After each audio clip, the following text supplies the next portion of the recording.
Welcome to Buckets. My name's Matt Moore. I'm the senior NBA writer for the Action Network. I'm joined by professional bettor Raheem Palmer and NBA futures analyst Brandon Anderson, also known as the Props King. I'm calling you the Props King now, Brandon. Welcome. You've been crowned as the Props King. This is your Tuesday workshop. We're breaking down the play-in games. On Tuesday, we have two games to determine the number 7 seed in each conference. The Los Angeles Clippers take on the Minnesota Timberwolves in Minneapolis, Minnesota. And Brandon's repping it on our YouTube channel. You can see he's wearing his Wolves shirt. Wolves are 3-point favorites. Total 230, down a little bit from 230 and a half at open. This opened 2.5. It's gone up to Wolves -3. I think that's interesting. Saw some 4s in the market last night, so we'll talk about that in a second. And in the East, the Brooklyn Nets host the Cleveland Cavaliers. Nets are 8.5-point favorites. Line has not moved. Total open 229.5, moved down to 228.5. Everything we talk about today, all of it, can be found in the award-winning Action Network app. Best way for you to track your NBA futures, your playoff picks, get Raheem and Brandon's picks, the props from the Prop King, get all the analysis. I'll have breakdowns on everything to help you figure out matchups, all that kind of stuff. Check it out in the award-winning Action Network app. Raheem, my man, we have postseason games. Let's talk Wolves Clippers. Am I right that you're going to be on the Clippers in this? Yes, I'm totally on the Clippers in this matchup. Look, I mean, these two teams have been two of the hottest teams since the All-Star break. Obviously, you got the Wolves. They're 15-8 since the break, 4th best net rating. But after going 11-5 in the last day of February and March, they've been 3-2 since in April. And look, they had that devastating 132-114 loss to the Washington Wizards in a game that they needed. That game might have kept them out of the play-in tournament because they actually had the tiebreaker over the Denver Nuggets. They lost that game.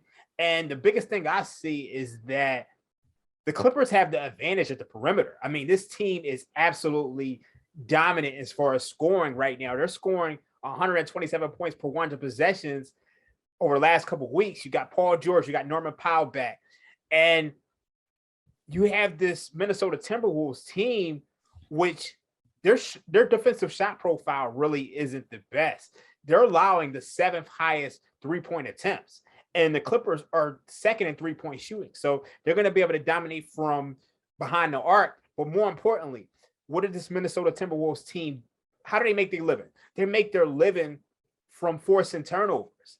This is a team which is 3rd in forcing turnovers, but they're facing a Clippers team which really doesn't turn the ball over that much. The Clippers are top 10 in turnover rate on offense. So I think you just have these two teams, which I believe are just, you got a more experienced team in the Clippers and you got a young team in the Minnesota Timberwolves who just can't stop the perimeter offense from the Clippers. So I really like the Clippers in this matchup. And then when you look back at they played 4 times this year.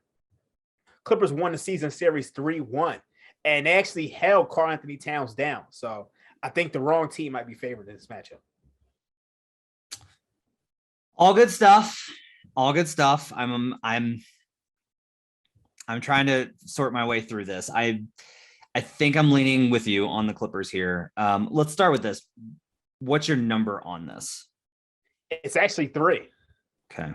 So you've got it right on the dot. Yeah, I got a 3 right on the dot. It's the post All-Star break numbers. And I think the big problem with just using the post All-Star break numbers is just the fact that Paul George came back 6 games ago.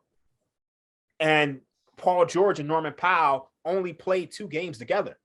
So Yeah. Okay. So you've got a Wolves -3 right now. Yeah. Well, let's work backwards then. All right.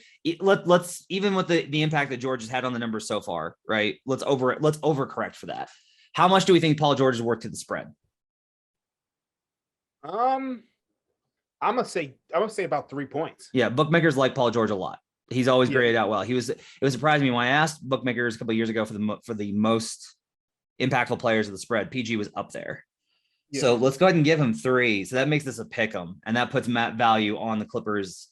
The money line's only plus 125. I wish this was a little higher, right? Like you wish you were getting like 130, 140 on this, but at plus 125, I guess here's the question. Do you need the points? Is this a bet the points, sprinkle money line? Is this bet the points and the money line, or is this just bet the money line? Honestly, I feel good just betting the money line.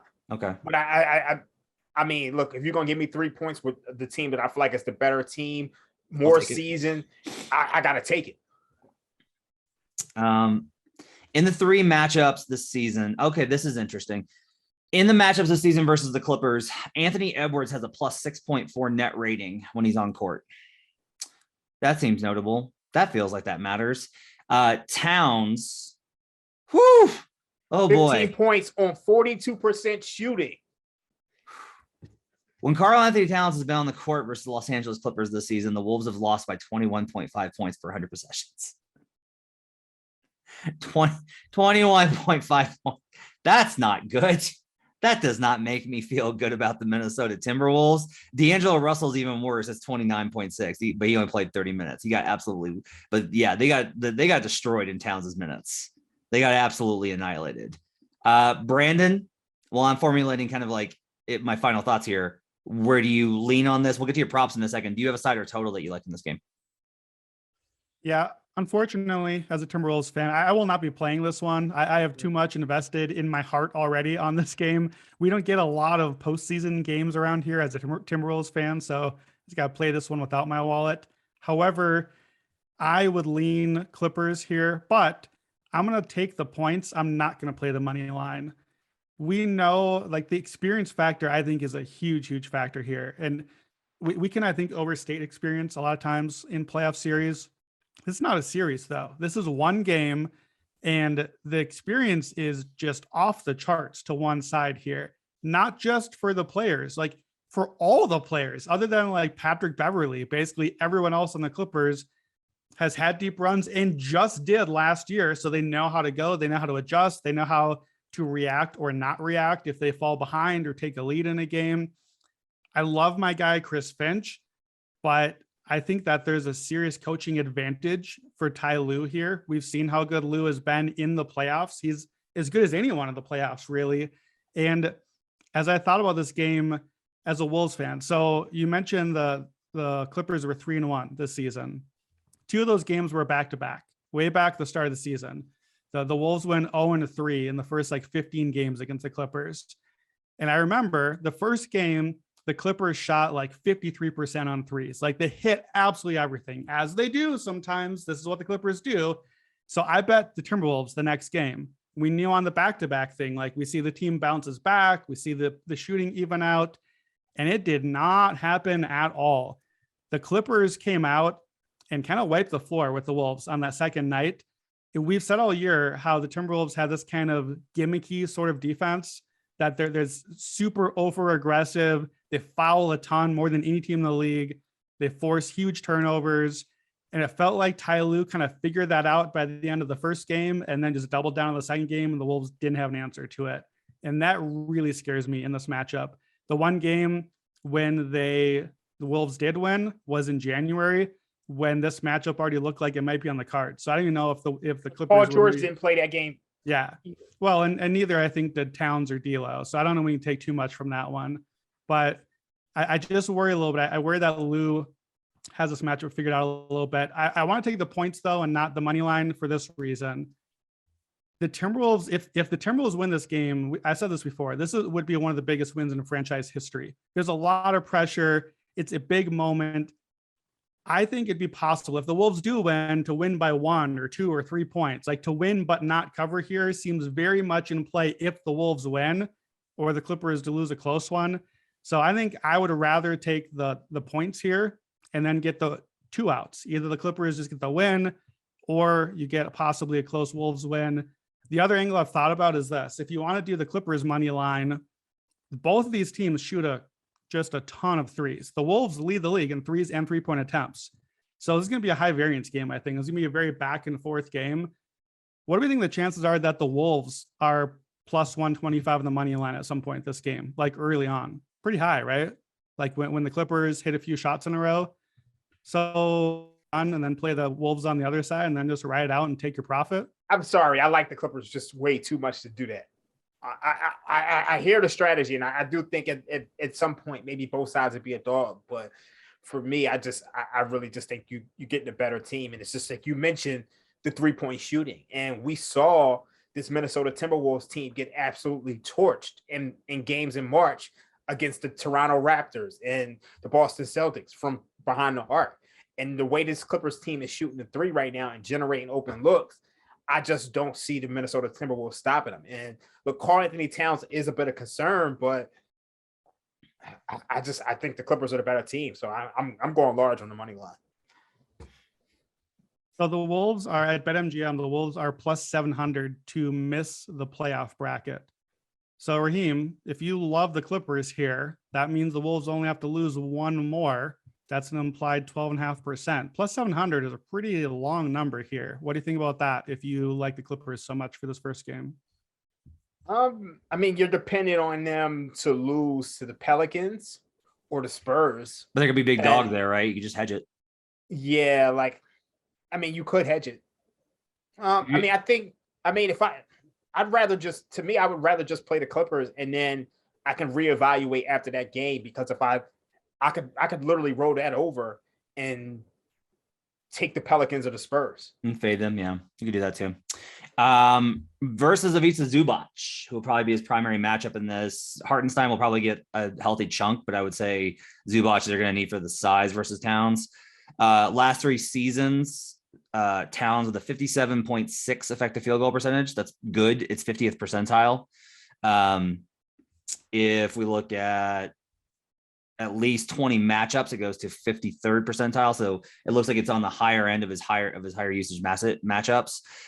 He does get a lot of points. He scores 40 points per 100 matchups when defended by Zubac.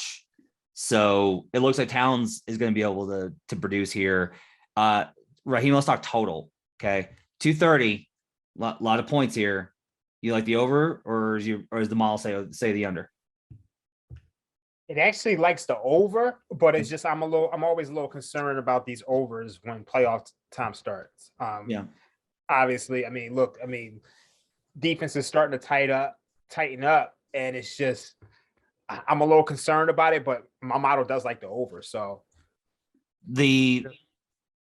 I think if you're looking at this from what does a Wolves win look like? It's the Clippers shoot badly, right? Yeah. That's what it looks like, is the Clippers just have one of those nights where they just can't shoot, because it does kind of tend to happen. The Clippers are, looking at the numbers, the Clippers are 19th in effective field goal percentage. Wolves are 12th. And you're going to say the Paul George, and I get it. Paul George is very important, but the Clippers also just shoot a volume of threes. I think that's maybe the concern with the Clippers, is they're a volume shooting team, right? And the problem though with this is the Wolves put so much pressure on the ball handler, and if they get the ball out and they don't force a turnover, then you're going to create an open three a lot of times versus the scheme. That's one of the big issues here, is you will just inherently you will wind up allowing a high number of threes. I have projected under. Now my numbers are full season, and that's obviously going to weight the Wolves' early season success defensively a lot more. I've got this 218, so I've got a healthy margin on the under here. I don't know if I'm going to bet it, just because I think my number's off, quite honestly. And I worry about a number of things. And the problem here is the variance part, is if the Clippers bomb a bunch of threes and they miss, I'm golden. If the Clippers bomb a bunch of threes and they hit, I'm doomed. And I don't like relying on just 3-point variance to get me through on a total. Opponent 3-point percentage since All-Star break, the Wolves are allowing the 10th lowest percentage. They're allowing per 100 possessions. The Wolves are allowing a high volume. They're allowing looks like 7th most attempts, but a lower percentage. What do we make of that, Raheem?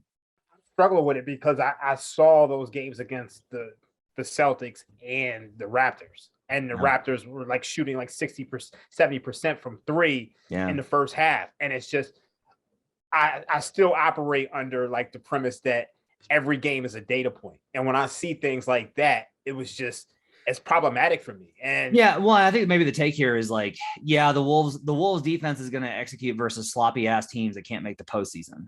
Yeah. And versus well executed, well built, disciplined offenses like the Clippers run, or like the Clippers run, they're going to struggle, and the Clippers are going to be able to generate the shots that they want in this matchup. So isn't the over the play then? Because since January 5th, the Wolves are number 1 in offensive rating, 118.7. They're number 1 in 3-pointers made. I think they're number 1 for the season on threes. They're number 2 in free throws made since January 5th. Since January 5th, 122.2 points per game for the Timberwolves. And they're also number 1 in pace on the season. So if you think the Clippers are going to get open shots and probably hit some of them just because the volume will be there, and the Wolves have shown the Wolves are going to score. The Wolves are going to run and score, and it's at home, so that helps the pace a little bit. To me, the over makes a lot of sense here. If we're fading the Wolves defense, and if we just are expecting a lot of shots here. How about this? For the season versus switch defense, which we know the Clippers want to do a lot. The Clippers switch a lot. Versus switch defense, Minnesota Timberwolves 10th best in the league. So that kind of projects that they're going to be able to put, like, both sides should be able to put up points here. The Clippers are going to bomb threes in 4-on-3 situations. The Wolves are going to be able to generate through their offense versus the switch. Yeah. So maybe the over is the play here. Yeah, I feel like the Wolves are going to score. So to me, the question is, are the Clippers going to hit their shots? That's, for me, this is every Clippers game ever. Like, I've just been out on betting Clippers games for a year or two. It's like, did they make their threes? Oh, great. Well, they won or had a huge comeback. But I feel like the Wolves are going to get their 110, 120 points. And then will the Clippers do it? And against the gimmicky defense, I feel like there's a good shot at it. And then the one thing I will add, since the All-Star break, the Wolves are first in pace. So they're first about for the season. Yeah, 103 possessions. So Raheem, if you lose this bet, why'd you lose it? I think Brandon summed it up. The Clippers didn't make shots, and I think pretty much Karl Anthony Towns just had a dominant performance. I think he has to play like a superstar in order for this team to win. And you'll live with that? Yeah, I can live with that. Okay. Let's go to the East. So we like the over and we like the Clippers here. Can we do a couple props quick? Oh yeah, sorry. Yeah. I'm not used to doing props here, Brandon. You got to remind me. All right. Prop king. Bring me your props, please, sir. All right. So Karl Anthony Towns. So he's averaging for this season about 25, 10, and just under 4 assists, 3.7 per game. We know Chris Finch has the big men passing more. Towns has played under 33 minutes a game. So I do think that's one advantage for Minnesota. We know they're good with Towns and D'Lo on the court, and you should get like 5 or 6 more minutes from those guys. I like the Towns over 3.5 assists here. He's been over that number a lot anyways. Joe Dallaire and I have been playing that one anyway. It's plus money at DraftKings too. And we're going to get a few extra minutes. There's going to be a lot of scoring. I like the assists. The other one is this. Paul George. Last year in the playoffs, Paul George averaged 9.6 rebounds per game. Remember that? He was just eating the glass last year. He's for this season at 6.9 rebounds per game. His rebounding line is 6.5, which is too low. And the books know because the over is minus 138. But I think it's way too low. So I wanted an alternate here. I was looking at the double-double. Last year in the playoffs, Paul George had 19 games, 9 double-doubles, all of them with rebounds, no assist double-doubles. And that's a plus 225. And he did that about half the time. However, I was smart enough to realize if I bet on double-double, I'm actually losing some of my advantage because he might get that on assist. So they're pricing that in. You can play just 10 rebounds alone, plus 350 at points bet. So PG is going to play more minutes. The Clippers, the one thing that they're really bad at is rebounding. So he's going to really have to step it up on the glass. He's going to play big minutes. It's going to be probably a ton of shots, high pace, lots of rebounds to go around. So I like the PG rebounding over, but I like the 10 or double-digit rebounds plus 350. If we think they're going to make a bunch of shots, why would we want to play rebounds? They're going to miss a lot of shots too. There's just going to be a ton of shots in a high-paced game with a lot of scoring. There's going to be plenty of rebounds. So you think it's going to be high scoring, high volume, and efficient from a three-point perspective, but not an overall good shooting night? Yeah, I don't know that it needs to be efficient from a three-point perspective. There's going to be like huge volume of shots up. Okay.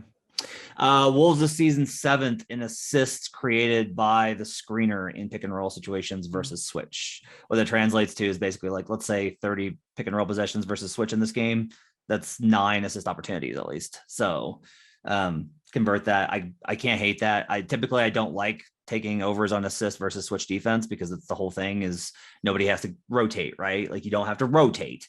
I'll say like I'm probably gonna be looking at Reggie Jackson assist, and I'll be looking at Isaiah Hartenstein points props because the Wolves are going to play that scheme at the level, and Hartenstein's going to roll, and Hartenstein's going to have easy little floaters all the time. So I'll be looking at ball handler assists and Hartenstein finished. I don't want to bet Zubac because Zubac's floater isn't great, but I want Hartenstein because he's really gotten more and more of the minutes. So I'll probably be on an Isaiah Hartenstein prop for this game. That'll be probably a same game parlay for me. Let's go to the Eastern Conference. Brooklyn Nets taking on the Cleveland Cavaliers. The Nets trying to secure the 7th seed, take on the Boston Celtics. The Cavs trying to upset the Nets and return to the postseason for the first time since LeBron left. Again, Nets -8.5. Totals dropped from 229.5 to 228.5. Raheem, do you have a play on this one? I'm kind of leaning under. And I mean, the big reason why is that I think you're going to get a slow paced game. These two teams, they played the other day. You got 89 possessions. And look, the Cleveland Cavaliers, they're the 6th slowest pace in the league. They're playing at 96 possessions. And in a playoff scenario, I think you're seeing more of an 89 possession game. They're also 29th in offensive length of possession. The Nets are just 12th in pace. They're also 16th in offensive length of possession. So these aren't two teams that get up and down the floor. And look, I know we talk a lot about the Brooklyn Nets defense, but their defense isn't that bad. Like, I mean, when you look at the last 2 weeks, they're 11th in defensive rating, and they are playing a Cavaliers team, which we know struggles to score. So my model makes this game, I think it makes it 230, but if I had to pick a play, I think I'm leaning under. What do you have the side at here on this game? I have it 8.5, which is exactly where the market has it. Actually, my model makes it 231 and 8.5. These are post All-Star break numbers. I got 4.8, which isn't surprising because my numbers are going to like Cleveland. They're not going to like Brooklyn. I don't think Jared Allen's going to play. So that's probably 3 points. And that gets me in the range where I don't think there's much value on this. Yeah. I don't know if I want to bet this. I think my thing is I'm worried about is I might take Cavs first half because Cleveland has hung in these games with Brooklyn. They just run out of gas late. They hung in a game versus the Sixers 2 weeks ago. They just run out of gas late. Like they have enough to get themselves in position and then they just can't hold on to the rope. Like I'm not expecting the Nets to go out there and beat them by 30. Yeah, I'm not expecting that either. It's possible, but the Cavs defense and that team plays hard and Darius Garland's good and Evan Mobley's good and Lauri Markkanen honestly has been really good this season. They don't have enough firepower, I don't think, to beat them. I definitely am not playing Cavs on the money line, right? Yeah. I've hedged this perfectly. I had Cavs to make the playoffs and Cavs to miss the playoffs. I got them both 10-1. So like, I'm fine. I think though, I don't think I'm going to play the side on this. I don't mind the under just from the perspective of the Cavs defense is pretty good and the Cavs offense is terrible. I just worry about the Nets will just sometimes put up 130 versus good defense just because you're just like, oh, they just found enough shots from KD and Kyrie and hit a couple threes and that kind of gets them home. Without Allen, I think that probably improves that chance too. I feel like for me, I think this game is going to be a stay away. Brandon, what do you think? Yeah, so I looked at the numbers since March 8th, which is the first game post Jared Allen down the stretch here. The Cavs are 7-11 in that stretch. Obviously, they're missing Evan Mobley for a lot of this too. So the numbers have to come with a grain of salt. But the Cavs had the number 22 defensive rating over that final 18-game stretch. And they were 20th in net rating. Brooklyn was 3rd in net rating over that span, by the way. So Raheem, you're right. The pace is low. The Cavs have been bottom 5 in pace during that stretch. So I think to me here, what I want to see from the Cavs, it's a 1-game playoff. I want to see them play like they're like a 13 seed in March Madness. I want to see them do the thing that makes the 13 seed show up, which is you slow it down, you play a lot of defense, and then you crank up the threes. That's the formula that we see a lot of upsets in a March Madness style tournament. This is a 1-game tournament here. So they have the defense, possibly. Mobley is back. They're going to slow it down. I want to see Garland shoot a lot of threes. I was looking earlier for Kevin Love threes. Love's been firing a ton of threes lately. In the last 6 Cavs wins, he's made 3, 4, 3, 4, 3, and 8 3-pointers in those games. And obviously not playing a lot of minutes either. I think he might play a little more in this one because they're going to need his offense. So if the Cavs do win or stay close, I think it's because they're hitting these threes. But yeah, the worry is that the defense has cratered enough without Allen that the Nets are just going to score too easily. So I have a hard time with the line here also. It feels about right. Without Jared Allen this season, the Cavs have lost 17 times. They've failed to cover 8.5 points, 10 of those 17 losses. So even there, the line is about right. To me, if I was going to play an angle on the game, I was looking at the Nets team over here. Just hard because we said the pace is probably going to be slow, but the team over at 118.5, just basically banking on KD and Kyrie are going to play a lot. They're going to score. The Cavs defense hasn't been good enough. And you figure that the Nets, with their experience, are probably going to kind of push this game their direction a little bit. So I would lean that way, but I'm not super excited to play a side here. Yeah, I think this is probably the toughest game to me. And I just think the prevalent sentiment is that Brooklyn's going to go out there and beat them. So you kind of wish this number was a little bit higher, around 10, maybe 11, and maybe there would be some value on the Cavs. But, even though I said I like the under, it's not my confidence level compared to how I feel about the Clippers pick. It's just not even on the same level. So this will probably be a stay away from me. But if I had to take a pick, I would probably take the under. But I'm not crazy about the side either. I just don't.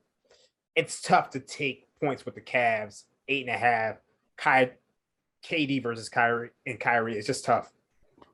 Now, one thing, if the Cavs do hang around or win the game or at least stay close, their offense has been, what they've been good at is really strong on the offensive glass. And Brooklyn has been terrible defensive rebounding lately, like bottom 3 in the last month or two.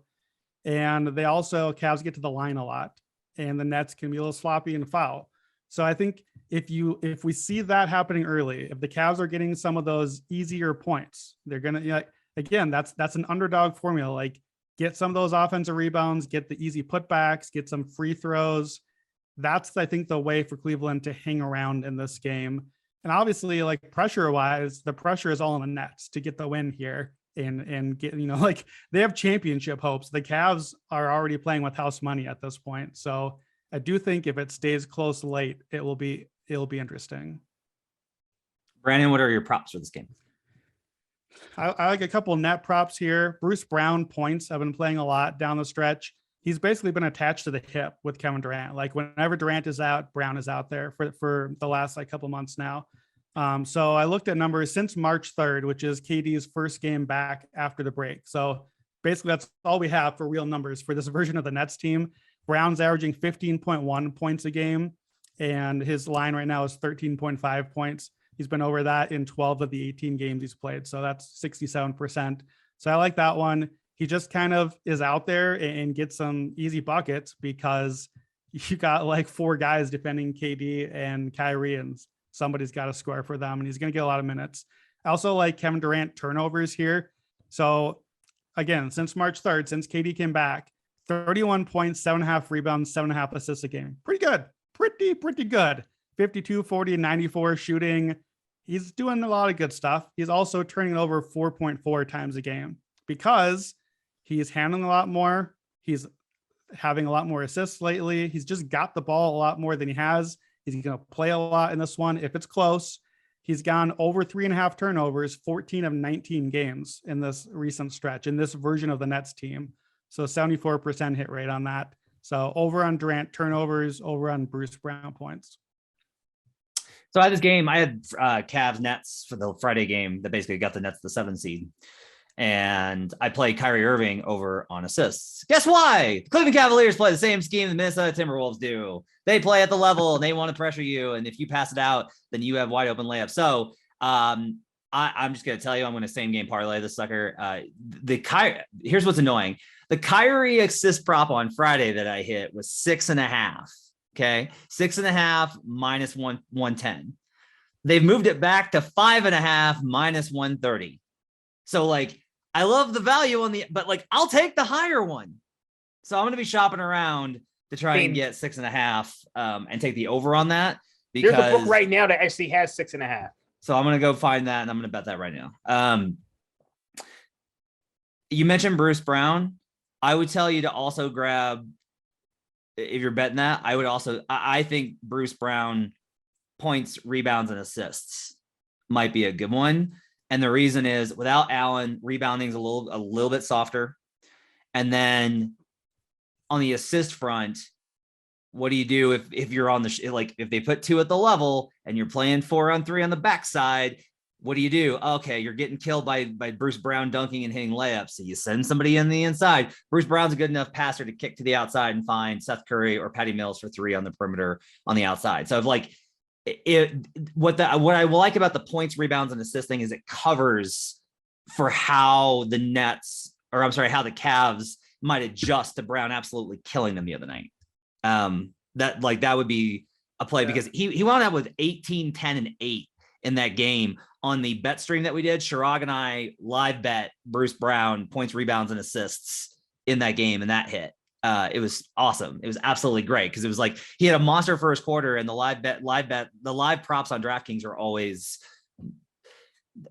That's a soft market. I'm just going to tell you right now. Live props. We love you. Yeah. We love you, live props. So like that would be my take. Brandon, is there a reason you don't? I'm more asking you, like, what am I wrong about in terms of the points, rebounds, and assists versus the points? The only thing I would say is I might stay away from the rebounds. His rebounding, he's about 5.7 per game in this March 3rd forward stretch. There's just been a little variable on it. And the Cavs are a big team and going to rebound pretty well, So I like the assist angle. He's 4 assists per game. He used to be a point guard. Like that's what he was supposed to be before they turned him into whatever position he is now. So I agree. Adding in the assists, I like that angle. I don't know that we're going to gain a lot by adding the rebounds in there. So I would just do the points assist line, I think, personally. Okay. Well, Raheem, anything else? I don't have anything else on this game. I got one more. Oh, you got one more. Okay. At Bet Rivers right now, the Brooklyn Nets are plus 1,300 to miss the playoff. No. I just want to know what percentage are you giving the Cleveland Cavaliers to win this game outright? That's the problem here, man. Is like, honestly, even if this was in Cleveland, I would be like, okay, on the road. I'm more like, I think it's possible if they lose this one. I think the Hawks might upset them because the Hawks have weapons. The Cavs just don't have any weapons, man. It's Darius Garland. It's like Darius Garland and Isaac Okoro. Like Kevin Love has to score like 30 in this, or Kevin Love has to score 22 in this game or more for them to have a shot. Like they just don't have the weapons. This sucks for the Cavs. It just sucks that this is how their season's gonna end. But it's not gonna end. Their season's not gonna end. Game. Sure. So what percentage, Matt? Like I know you're not saying that the Nets are 100% to win the game. So what percent? 80. Raheem, over under 80% for you. That the Nets win this game? Yeah. I'm gonna go over under 95%. Like, wow. I mean, let's be real. Play the money line then. I mean, let's be real. What's the path to the Cavs winning this game? You need foul trouble from KD. You need free throws. You need dominating the glass. You need a lot of 3-pointers for the Cavs. And you basically need foul trouble from KD in a horrible game from Kyrie Irving. Kyrie Irving shot 7 for 22 last week, and they still lost by double digits. Like, who are their shooters? Isaac Okoro. Chetty Osman. The Nets have never at any point been as good this season as we have pretended them to be. And not even on this podcast, we have called them out as what they actually are. Yeah. I still just think this team profile is like, even now, this version of the team which since KD returned has been, I think, 3rd in offense, 12th in defense. Yeah. They profile like the Timberwolves or the Nuggets. And if one of those teams was playing the Cavs, we would not say 80 or 90% to win. They're just not that good. I mean, those teams don't have Kevin Durant. They got Nikola Jokic. The Nuggets do. I mean, I've already established that Jokic is still underrated. But it's like Kevin Durant is probably 10 or 15 best basketball player of all time. Like, so here's where I have the numbers. I have Brooklyn about 75% to win this game, 25% to lose, 35% to lose the next game. Obviously, to miss the playoffs, you have to lose both. If you lost 25%, then 35%, your true odds should be about plus 1,000 to miss. I think there's a little bit of value. I'm not saying play it, but if you already don't like the Nets anyway, or if you don't trust this team, I think that there's value on the numbers. Are you betting it?